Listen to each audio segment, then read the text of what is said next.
Cette vidéo n'est pas sponsorisée par NordVPN.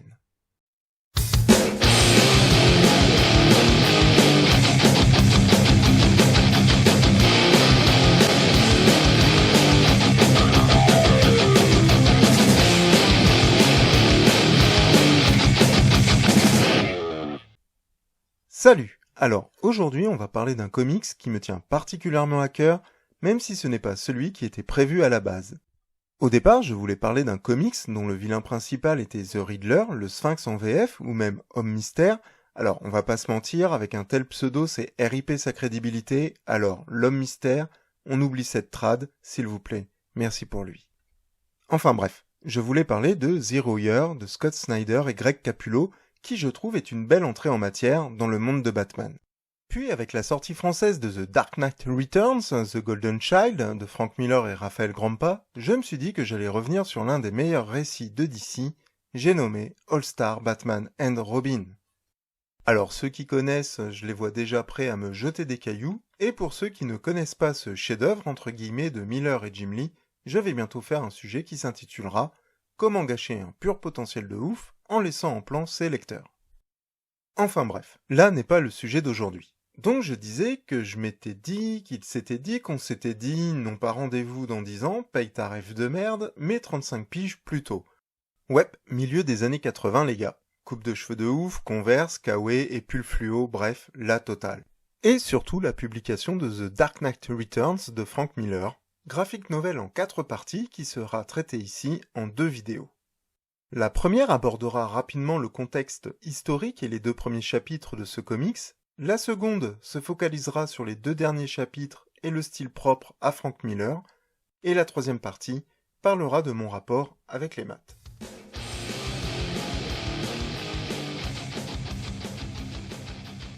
Alors certains diront de ce comics qu'il est surestimé, d'autres diront que ceux qui disent qu'il est surestimé connaissent que dalle au talent, voire aux comics.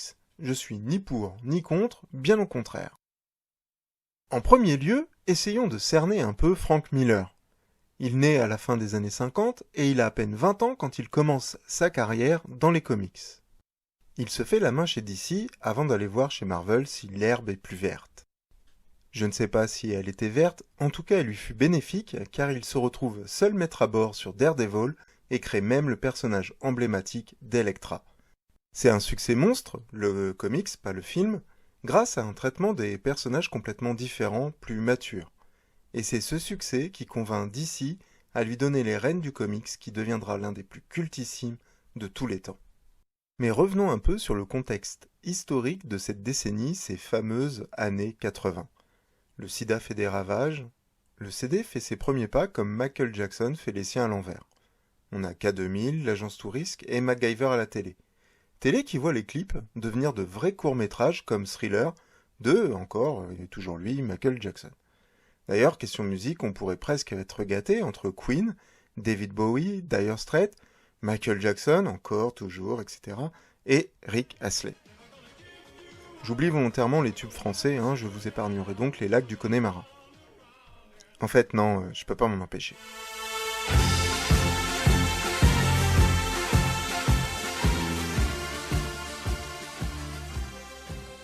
Nintendo sort sa console NES, le PC fait son entrée chez les gens comme ça, pouf, sans demander la permission, et de grands films sortent au cinéma comme E.T., Blade Runner, Shining, Indiana Jones, Star Wars, l'Empire contre-attaque, et les 3 retours. Le retour du Jedi, celui du futur dans le passé du futur, et celui de l'inspecteur Harry. Célèbre inspecteur aux méthodes punitives et expéditives, à la limite du psychopathe, mais avec une bouille tellement sympathique. De dos, de loin. Et oui, pour l'anecdote, enfin, elle vaut ce qu'elle vaut, il paraîtrait que Frank Miller s'est inspiré de Dirty Harry. Ouais, le vrai titre, Dirty Harry, fait quand même plus classe que Inspecteur Harry. En effet, il y a quelques points communs. L'un comme l'autre se sent obligé de reprendre du service car leur monde vire à la cata. IRL, les États-Unis connaissent vraiment une vague de crimes sans précédent et c'est toujours la guerre froide entre les États-Unis, leurs poteaux, versus la Russie, enfin l'URSS, et les États rattachés à celle-ci. Mais concentrons-nous sur l'un des récits les plus prenants du Caped Crusader.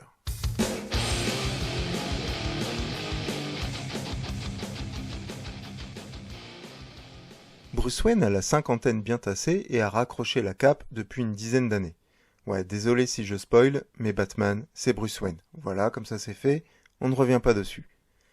Il fait mumuse comme un milliardaire ex-super-héros peut le faire, c'est-à-dire en défonçant des jouets à plusieurs millions de dollars, mais aussi en essayant de réhabiliter un de ses anciens amis, et tout aussi ennemi, Harvey Dent, Two-Face ou Double Face en ses francs. Il voit la déchéance de sa ville depuis qu'il a raccroché suite à la mort d'un des Robins. Déchéance qui arrive aussi sournoisement qu'un gang prend de l'ampleur, le gang des mutants. Et c'est lors d'un concours de circonstances et de baigne dans la tronche, qui l'emmène sur les lieux de la mort de ses parents, qu'il décide de reprendre du service. Bon, ok, il est un peu rouillé, mais il tabasse quand même, hein. Alors vaut mieux être de son côté. Son retour ne passe pas inaperçu, et bien sûr les médias se saisissent du sujet et en font des talk-shows, des reportages, des micro-trottoirs. Et d'ailleurs, Frank Miller fait subir aux médias un traitement un peu particulier. Même s'ils sont omniprésents tout du long du récit, ils sont plutôt vus comme des charognards avides de scoop et ne se rendant pas compte de l'influence qu'ils exercent et les propos qu'ils propagent. Mais à travers eux, on peut se rendre compte des différentes façons d'aborder Batman. De la population aux forces de l'ordre, des jeunes aux moins jeunes, des riches aux plus pauvres, des victimes aux héros. On se rend compte que rien n'est tout blanc ou tout noir. La zone grise est bien plus large que ce que l'on pense, et même si on adore voir Batman casser des os, des bras et des nez, on ne peut s'empêcher de penser que Batman est un héros à la limite du psychopathe. Et si de nos jours c'est relativement ancré dans l'imaginaire collectif, il faut savoir qu'avant les années 70, on a eu un Batman et Robin dans des histoires de science-fiction, mais surtout ultra kitsch à cause de la série live de Batman. Mais grâce à Neil Adams et Dennis O'Neil, Batman retrouve son côté détective dans un monde très proche de ce que vivaient les Américains, le fameux combo drogue et violence. Bref, c'était pas joli. Et cette première partie, ce retour du Chevalier Noir, enfonce le clou. Même si c'est hors continuité, un Elseworld, ce Batman-là marque les esprits et s'inscrit comme le prélude d'une œuvre emblématique.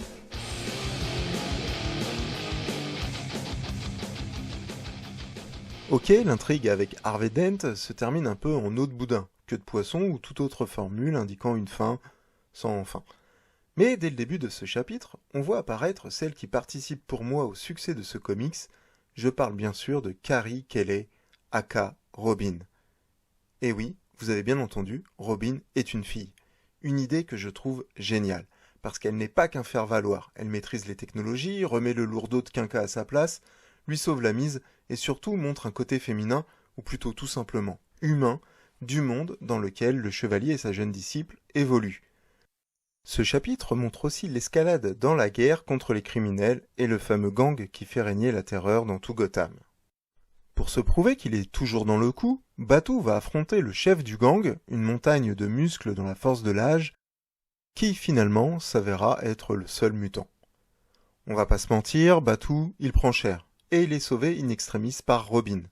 Miller continue de mettre en parallèle les actions du dynamique duo et le ressenti de la population, toujours à travers le prisme des médias télévisuels.